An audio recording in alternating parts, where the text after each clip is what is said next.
రాష్ట్రంలో 17 స్థానాల్లో బీజేపీ ఒంటరిగానే పోటీ చేస్తుందన్నారు మాజీ ఎమ్మెల్యే రఘునందన్ రావు. బీఆర్ఎస్ పార్టీతో ఎలాంటి పొత్తులు ఉండవు అన్నారు. బీజేపీ పొత్తుల గురించి సీఎం రేవంత్ మాట్లాడటం సరికాదన్నారు. కాంగ్రెస్ అసత్య ప్రచారాలు చేస్తోందని ఫైర్ అయ్యారు రఘునందన్ రావు. మోదీపై బీజేపీపై ప్రజల్లో ఆదరణ పెరిగిందన్నారు. మెదక్ జిల్లా నర్సాపూర్లో బీజేపీ విజయ సంకల్ప యాత్ర విజయవంతమైందన్నారు రఘునందన్ రావు. కాబట్టి రేపటి కల్లా భవిష్యత్తుకి నష్టం జరుగుతుంది. కాబట్టి కాంగ్రెస్ పార్టీ అనేది బతకాలంటే బీఆర్ఎస్ పార్టీ కూడా 1-2 ఎంపీలు గెలవాలి అనేటువంటి ఒక కుట్రపూరితమైనటువంటి రాజకీయాన్ని కొంత మీడియా ఎత్తుకోవడం అనేది బాధాకరమైనటువంటి విషయం.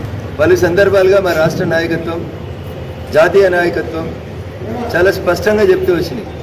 భారతీయ జనతా పార్టీ ఒంటరిగా పోటీ చేస్తుంది, 17 స్థానాల్లో పోటీ చేస్తుంది. బీఆర్ఎస్ పార్టీతో ఎలాంటి పొత్తు లేదనేటువంటి వార్తల్ని రోజు చెప్తూ వస్తున్నప్పటికీ కావాలని సంపాదకీయాలనో విశ్లేషణలనో పొద్దున్నేస్తే చర్చలనో రకరకాలుగా తెలంగాణ ప్రజల మనసుని కలుషితం చేసేందుకు బీఆర్ఎస్ 2-3 గెలవాలన్నట, బీఆర్ఎస్ 2-3 గెలవకపోతే కాంగ్రెస్ ఖతమవుతుందట, బీజేపీ గెలిస్తే కాంగ్రెస్ని ఖతం చేస్తుందట అని ఈ రకమైనటువంటి కుట్రల్ని కొంతమంది మీడియా మిత్రులు రాయడం అనేది నిజంగా బాధాకరమైనటువంటి విషయం. అత్తకో బెడ్రూమ్, అల్లుడికో బెడ్రూమ్, నర్సాపూర్లో ఏళ్ళదాకా బెడ్రూములు రాలేదు, కట్టిన బెడ్రూమ్లు పూర్తి కాలేదు. కానీ ఎమ్మెల్యేల కోసం కడతామని చెప్పినటువంటి క్యాంప్ ఆఫీసులు మాత్రం 6 నెలల్లోనే పూర్తయినాయి.